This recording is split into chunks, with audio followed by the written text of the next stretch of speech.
एक रात की बात है। उस रात मुझे नींद नहीं आ रही थी। मैंने सोचा कि बाहर जाकर थोड़ा टहल लेते हैं।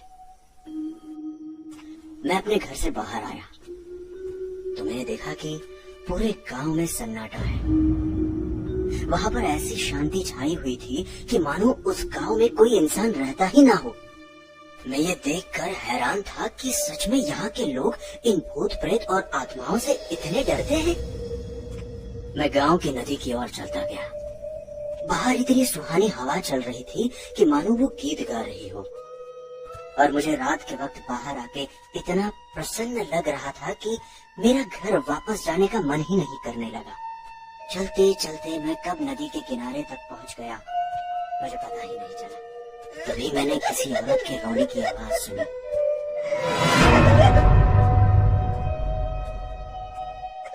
ये क्या? इस वक्त तो गांव वाले बाहर नहीं आते, तो फिर ये किसकी रोने की आवाज है? मैं हैरानी से किनारे की ओर आगे बढ़ा तो मैंने देखा कि वहाँ हरा घूंघट ओढ़े एक औरत खड़ी है और वो जोर जोर से रो रही है। मैं उसकी तरफ आगे बढ़ा।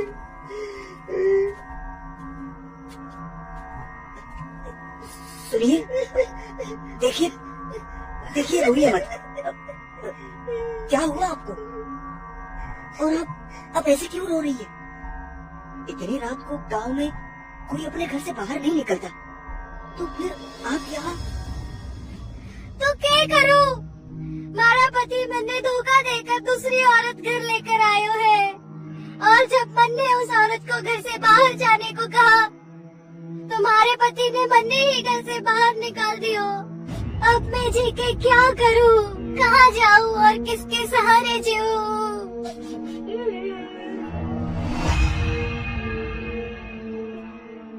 अरे ये कैसी बात कर रही है आप? अरे अगर आपके पति ने आपको धोखा दिया है तो आपको पंचों के पास जाना चाहिए। वो उसे सजा जरूर देंगे। ना, वो कोई सजा ना देंगे उनको। ये मर्दों का समाज है भैया। यहाँ औरतों की फिरियाद कोई ना सुनने है। अब हमारे पास जान देने के अलावा कोई रास्ता नहीं। अरे ऐसा मत कहिए, आप मेरे साथ चलिए। आपको इतनी सी बात के लिए जान देने की जरूरत नहीं है। मैं आपकी मदद करूंगा और आपकी तरफ से पंचों से बात भी करूंगा। फिर देखता हूँ कि तुम्हारा पति तुम्हें कैसे नहीं अपनाता। चलो मेरे साथ, चलो चलो।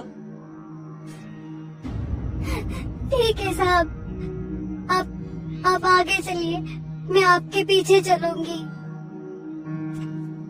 इतना कहकर वो मेरे पीछे पीछे चलने लगी।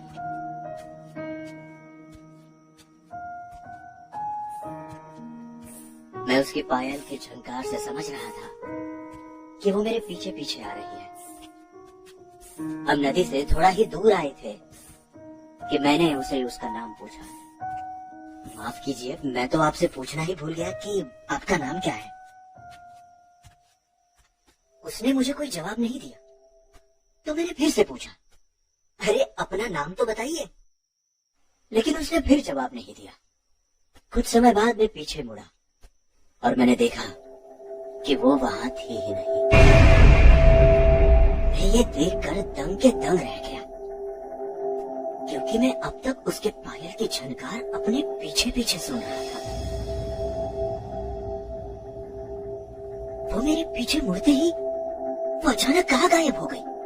तो एक आदमी ने मेरे कंधे पर हाथ रखा और मैं चौंक गया। कौन है? ये हो गया भैया? इतनी रात को बाहर क्या कर रहे हो? लगता है गांव में नए हो। अरे को मालूम ना कि जो वक्त गांव में लोग घर से बाहर ना निकले। ओए हेलो, मुझे पता है सब। हाँ, लेकिन आप इस वक्त यहाँ क्या कर रहे हो?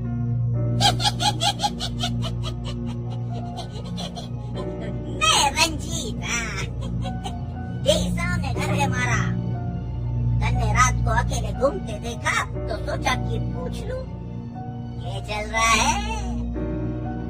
अकेले? नहीं, मैं अकेला नहीं था। अभी यहाँ मेरे साथ एक औरत थी, हरा घूंघट ओढ़े हुए। फिर मेरे पीछे मुड़ते ही अचानक कहाँ गायब हो गई। आपने उसे देखा क्या? मैंने उसकी शक्ल तो नहीं देखी, लेकिन उसके दाहिने गाल पर तिल था। क्या आपको पता है आपके गांव में कोई ऐसी औरत रहती है क्या? मैंने ना पता। हाँ, और तुम पता करने जाना भी नहीं, वरना कल को पता चले कि गांव की सारी लुगाइयों ने मिलके तन्ने पीट दिया थारी घूंघट वाली के चक्कर में।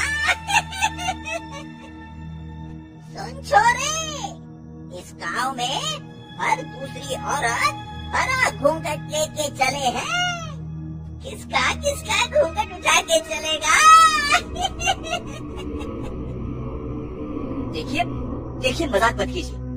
उस औरत ने कहा था कि उसके पति ने उसे घर से बाहर निकाल दिया है। अगर ऐसा है तो हमको उसकी मदद करनी होगी।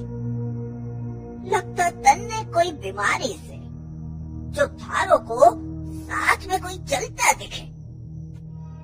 देखो भाया, ये हमारा गांव है और मन्ने अच्छे से पता है कि यहाँ ये वक्त पे कोई औरत और मर्द न बाहर निकले हैं न किसी को बाहर निकाले हैं।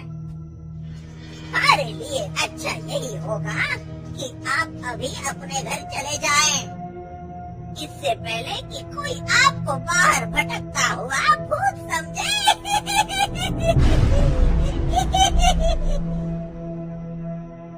मेरे इतनी बार कहने पर भी रंजीत जी मेरी कोई बात दिल पे ले ही नहीं रहे थे। मानो उन्हें ऐसा लग रहा था जैसे मैं उनके साथ कोई मजाक कर रहा हूँ।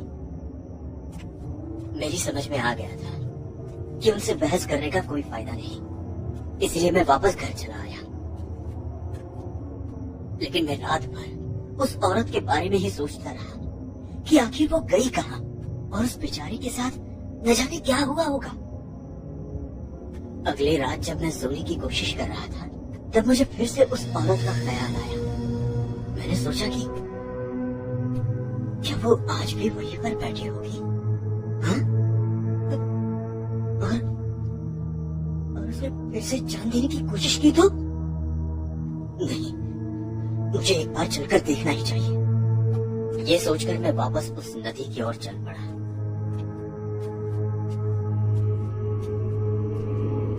और खुशकिस्मती से वो उस दिन वहीं पर खड़ी थी, रोती हुई।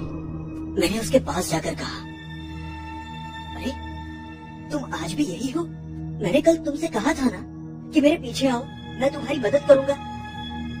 कहा तो था, मगर मैंने भी आपसे कहा था कि कोई हमारी ना सुनेगा। देखो, तुम मुझ पर यकीन कर सकती हो, मैं सच में तुम्हारी मदद करूंगा। लेकिन आप अभी चाहकर भी मेरी मदद ना कर सकेंगे बाबू। क्यों? क्यों नहीं कर सकता? देखो, अभी रात बहुत हो चुकी है। तुम अभी मेरे साथ मेरे घर चलो और कल सुबह हम साथ में पंचायत जाएंगे, ठीक है? और हाँ, माफ करना, मैं पूछना ही भूल गया कि आपका नाम क्या है? हमारा नाम कमली से। उसके ये कहते ही एक जोर का हवा का झोंका आया और कमली का घूंघट उसके सिर से उसके बाद मेरी आंखों ने जो देखा, उसे देखकर मेरे रोंगटे खड़े हो गए। कमली का चेहरा पूरी तरह से सड़ा हुआ था, बिल्कुल पानी में सड़ी हुई नाली। उसकी आंखें का धीरे नहीं, सिर्फ दो काले किनारे थे। मैंने कभी सपने में भी सोचा नहीं था कि इस घूंघट के पीछे इतना डरावना चेहरा भी हो सकता है। डर के मारे मेरे मुंह से चीखने के लिए कोई आवाज भी नहीं निकल रही थी। मैं बस वहां से भागना चाहता था। और तभी कमली ने पीछे से मेरी गर्दन पर जोर से वार किया। मुझे दर्द बहुत हुआ, लेकिन मैं फिर भी भाग रहा था। थोड़ा और आगे जाने पर मुझे रंजीत जी नजर आए और मैं उनके पास जाकर रुका।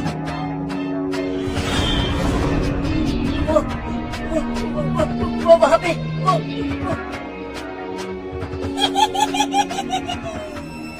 ये हो गया भाया, हाँ? फिर से रात में मॉर्निंग वॉक को निकले हो क्या? नहीं, वहाँ थी कमली कमली।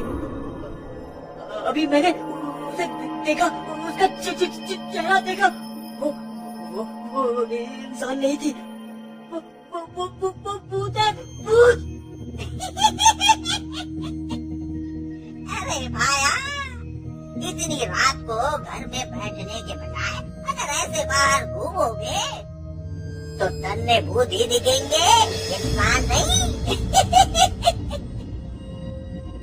कहा था ना, तन्ने की अच्छा यही होगा कि आप रात में अपने घर में ही रहें, वरना बाद में कहोगे कि रंजित भाई साहब ने बताया ना कि गांव में रात को थारी कमली के अलावा भी और भी भूत घूमते हैं।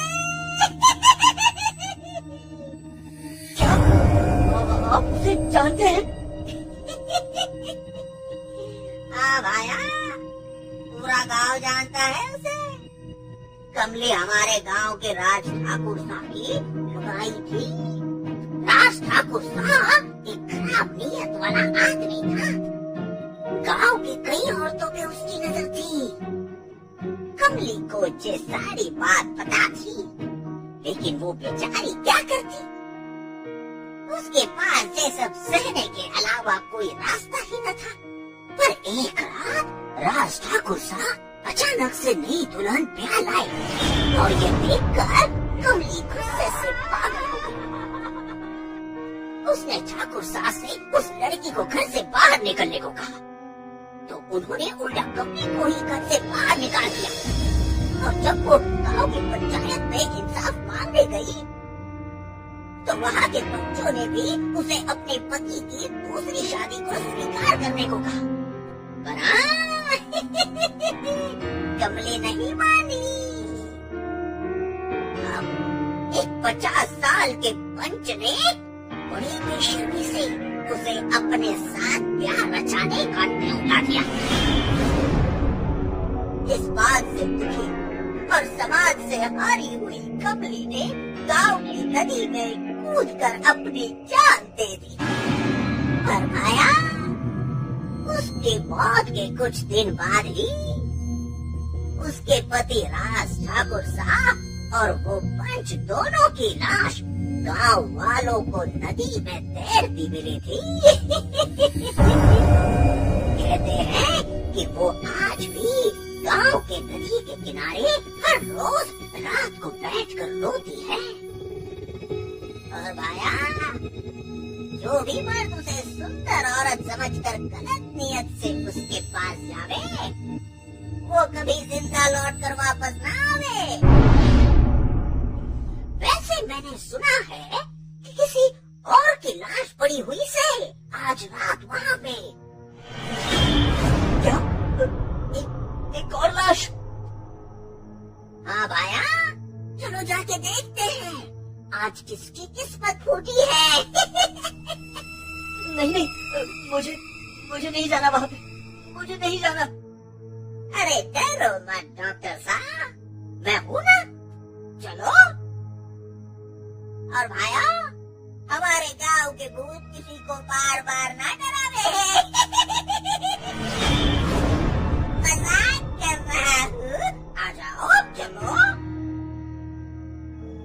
इतना कहकर हम दोनों साथ में फिर से नदी की ओर चल पड़े।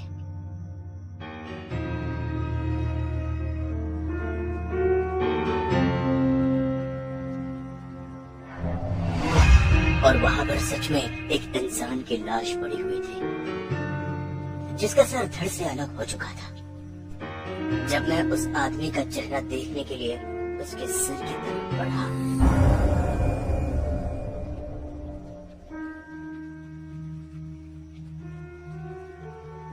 तब मैंने देखा कि वो कोई और नहीं बल्कि मैं खुद था।